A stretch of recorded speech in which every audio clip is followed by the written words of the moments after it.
Hey guys, Disslater Magic here, and I wanted to make a video about a topic that I know people will be on both sides of, but at least it's not remotely important.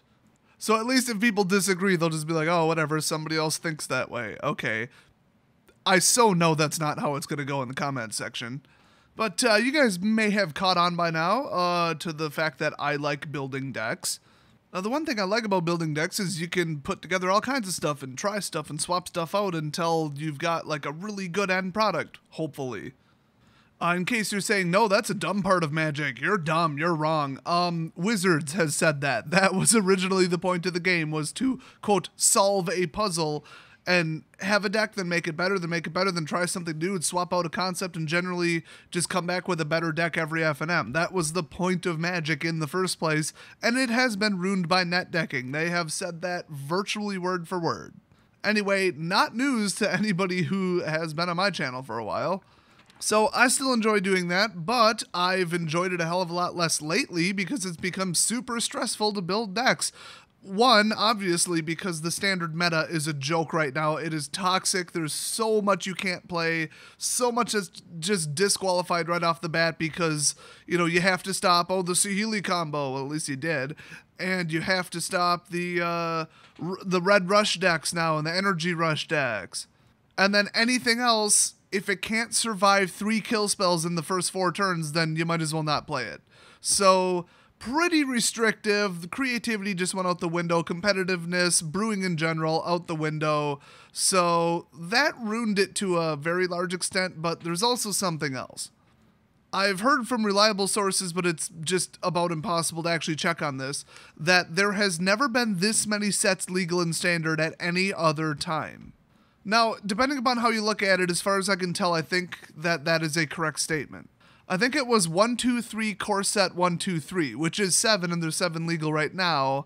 But a core set was pretty heavy on reprints, didn't really introduce new mechanics most of the time, so I guess you could say it's less of a set than Amonkhet is. But either way, Hour of Devastation is going to be 8, and I am pretty sure that there's never been 8 legal and standard unless 2 core sets overlapped, which I don't think happened. I feel like I should know this. I played when M14 was legal. Oh, well, I mean, I just started the game then, so I just asked my friends what was legal. So this shouldn't be a problem, right? I mean, you guys know what I do. I think I've even shown a video about this. I go on the Gatherer website, and, you know, that's the Wizards database program. There's also some, you know, whatever card.info something, whatever website. Don't bother trying to put the URL down in a comment. It will get automatically flagged. All URLs get flagged to spam automatically. No, I can't turn that wonderful feature off, sorry. Anyway, you just say, show me every 1 cost and 2 cost black creature that's legal. There you go. Maybe even put a parameter. I want to see nothing but black Death Touchers, 4 mana and under. I mean, you probably got like 3. I mean, it's like, it's not that hard to choose from a very specific thing. But that's if you're looking for a simplistic thing, or even if you're just looking for a very, very specific thing. So I need the best kill spell. Well, just look for a black spell that's an instant or sorcery. We'll even say just instant that has the word destroy creature on it, sort by mana cost. Boom. I mean, you'll see, oh, murder and oh, this and that. Okay, cool. So that seems like a great example, right, of something really, really easy where it's pretty darn easy to just pick the best black control spells and removal. Oops, way back in the day, and I mean, seriously, think about how long ago this came out. An uncommon from Oath of the Gatewatch is target creature gets -4/-4 until end of turn. Strangely, the phrase destroy and, well, I guess target and creature are on there, but the word destroy is not on there, and the word sacrifice if you wanted to also include like to the slaughter. So if you're looking for black kill spells, it would be pretty reasonable that you wouldn't think to remember this, I mean, honestly, if you're a good deck builder, you should remember that there's more than one way to kill a creature, and toughness dropping it is one of them. Oh, but now you need a black sweeper, which, you know, I always call sweepers anything that destroys multiple targets, you know, whether it be Drown in Sorrow, Bile Blight, Fester Gloom, even like Virulent Plague, I'd call that a sweeper, why not? So you want to destroy multiple creatures. Well, you look up Bile Blight, whoops, that's not legal anymore. You look up Drown in Sorrow, whoop, that's not legal anymore. I guess the best you're going to do is, Yanni's expertise, because you have to blow up creatures that are moderately large, I guess. That's what you want to do.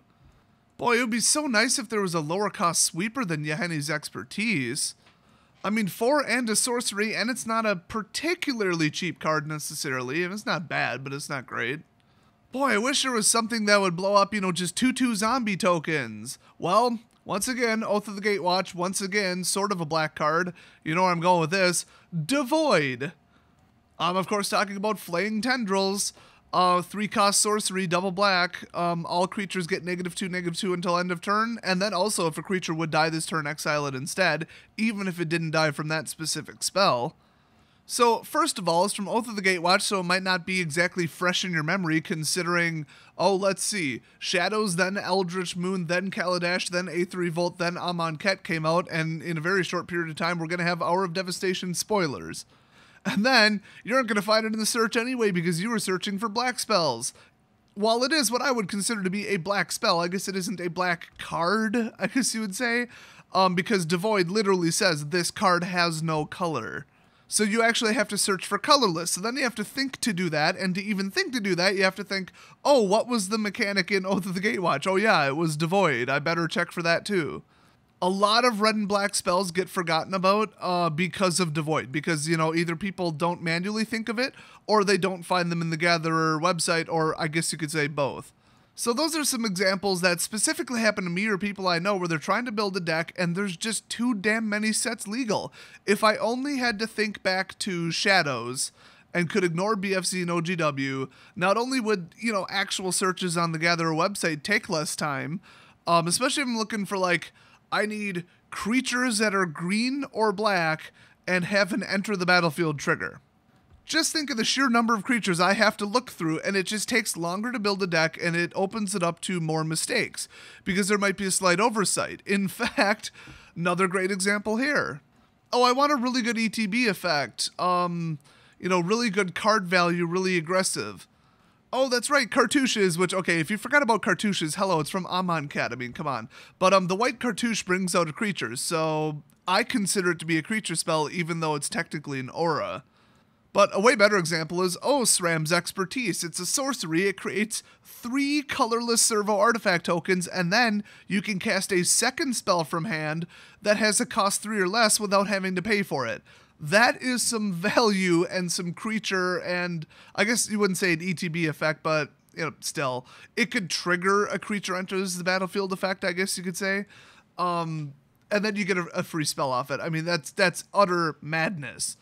So maybe, Aether Revolt isn't the first thing on your mind, although, I mean, it wasn't that long ago. A lot of these examples are a lot better if I say the cards are from, BFZ.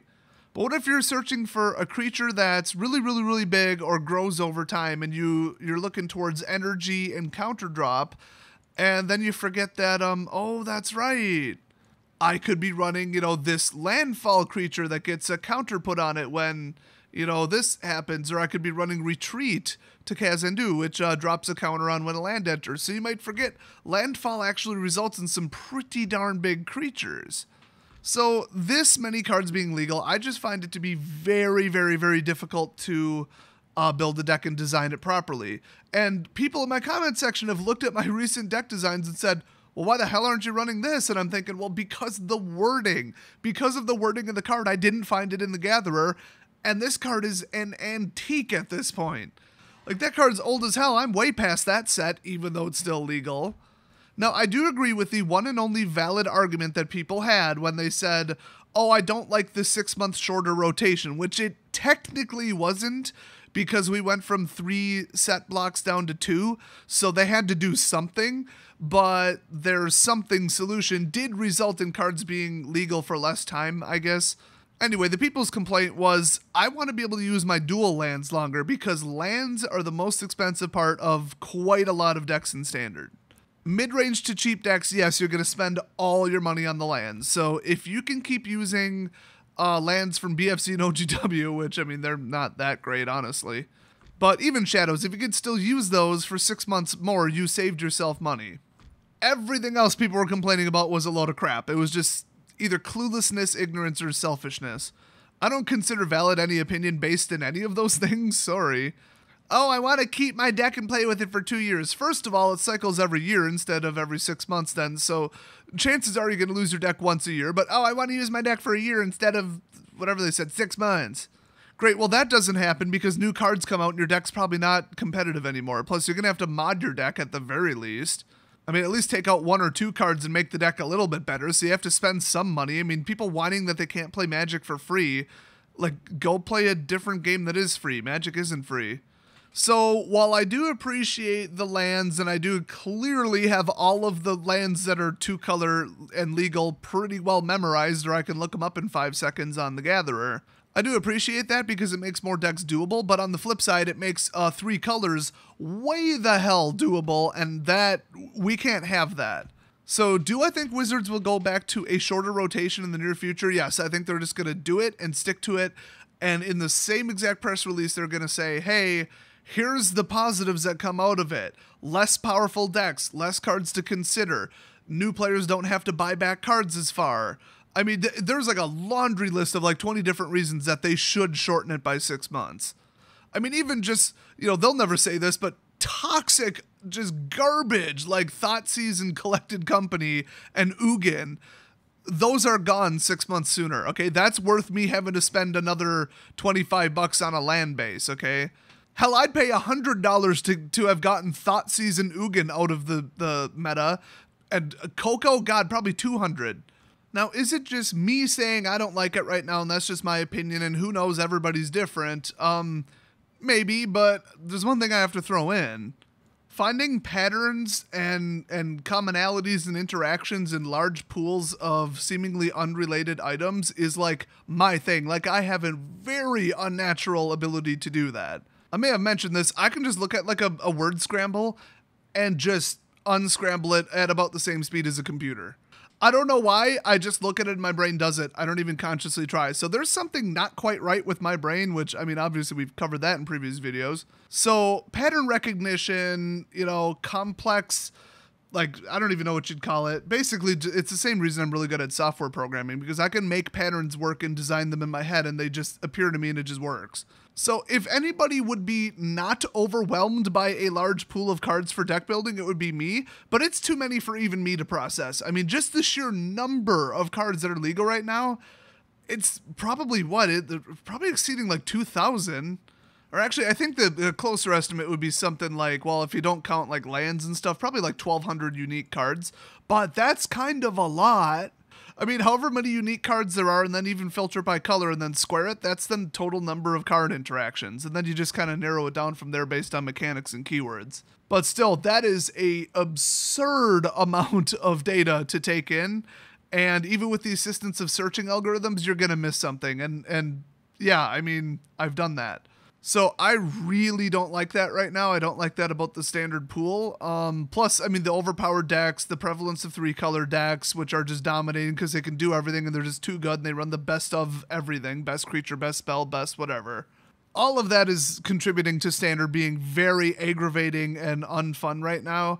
And I can't wait for the Pro Tour to, you know, happen so that we can prove that that's true to the rest of you who aren't believing that right now.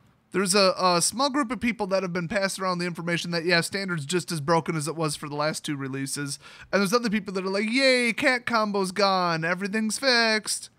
Yeah, those people are wrong, and you can't really prove it until we see tournament results, I guess. So I would say that all things considered, take all the evidence, put it together, take all the effects, you know, evidence that we've witnessed, in other words, take a very scientific approach to this, I would say we could call it at this point. Yes, there are too many damn sets legal right now in Standard, and it's having, like, at least 6 different detrimental effects that I've pretty much outlined. So do I think they should reduce it by 2 sets, I guess you could say, on average? I think it would be like, what, 5, 6, 5, 6, 5, 6 instead of 5, 6, 7, 8, 5, 6, 7, 8? Which that just in itself seems more logical without considering anything further. But anyway, yeah, I think they should do it. Do I think they actually will do it? I think so. I think R&D is sick of making mistakes. They're sick of having to test everything with 2 additional sets, 2 more than they would normally have to, and to, you know, either keep making overpowered decks with overpowered cards or having to limit the power of cards, which is going to affect their sales. Basically just so that they don't make a mistake and let something get out of control and then have to ban it, because they really are having an aversion to banning lately. It seems like they aren't, but with everything they've stated, they really don't like banning things. They only do it when they feel they absolutely have to. So what do you guys think? I mean, have you had absolutely no problem building decks? Do you hate building decks in the first place and just look for fun stuff on forums online, but you aren't a dirty net decker who just copies the top tournament decks because you're obsessed with winning because your entire self-image is based on your ability to win at Magic? Even at the local F&M level, which isn't considered competitive, but you're too lazy and too cheap to go to a pro tour and actually prove it because you're actually not that good of a player? I mean, that's cool. Not everybody enjoys deck building, but if you do, what do you think? Has it been harder than it was in the past? Because I would say, I mean, just compared to like even just Theros, which was pretty darn simple to build, and it's like pick a color, pick devotion, make it work, and then put your own spin on it. I mean, it was pretty cool. Either that or run so much removal that your opponent can't get devotion going and then just kind of dominate the game by like turn 9. That was a really fun set because honestly, even though I was going to my old LGS at that time, not a lot of people net decked Theros. A lot of people were so encouraged by like the wide openness of the devotion mechanic and a couple others that were legal that they wanted to build something of their own. They had an idea and they're like, well, I don't need to necessarily, overspend and copy a tournament deck. I've got an idea and I'm pretty sure it'll work. And so there was very little net decking back then. So that's the other thing. If you make it easier to build decks, maybe people will, build decks. So that's just my thoughts on it. I don't know. I still obviously built quite a few lately. It's just I've found it less enjoyable and a lot more difficult lately. So that really sucks. Let me know what you think down in the comment section and I will see you guys next video.